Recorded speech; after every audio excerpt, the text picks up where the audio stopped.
at City College. We're here today, someone said this earlier, to space. Political prisoners like Rasmia are being locked up because we don't have spaces. We don't have spaces because we don't have power.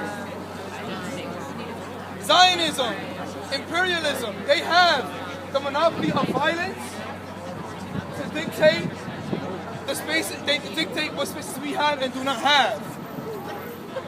They occupy our lands, and as oppressed people, as Palestinians, as African Americans, as Latinos in the U.S., we live in eternal colonies. From the Gaza to the Bronx to Ferguson. Today we come together because Rasmia is a casualty in the war against oppression. In the war against Zionism and imperialism. In this war, we've lost many people. And we're going to lose more people. But history's on our side. History shows that the majority of people fight to be free.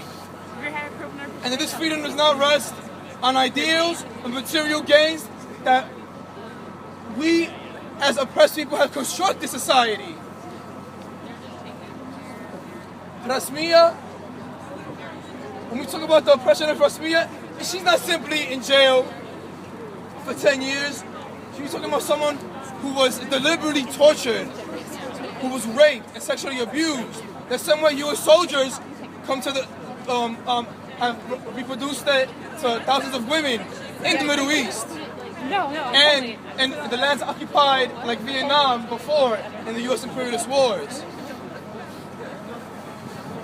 Rasmia and all of our other Palestinian comrades have been arrested and genocided because Israel stays afloat as the Western outpost in the Middle East.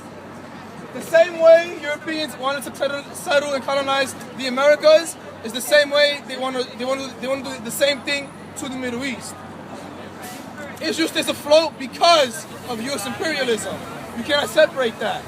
Billions of dollars going to keep Israel as the outpost for imperialism in the Middle East for the interests of U.S. capital. To free Rasmia and to free Palestine, we need to organize here and challenge the same systems here. Because when we talk about occupation, we're not just talking about Palestine, we're also talking about Western Sahara. We're also talking about Kashmir. We're also talking about the United States. Together,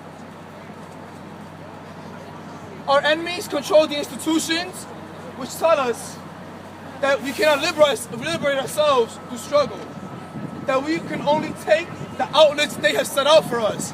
But these very outlets are the same outlets that reproduce our oppression, which funnel us into the UN, which funnel us into the IMF, into the NGOs, which can only prolong the real liberation of our people.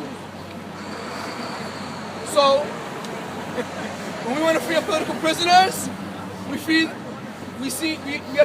free political prisoners, we must see them as casualties of a war. And this is not a war that we started, nor not a war we want to take part in. But nonetheless, it is a one we have to take up. Free Rasmia! Free Rasmia!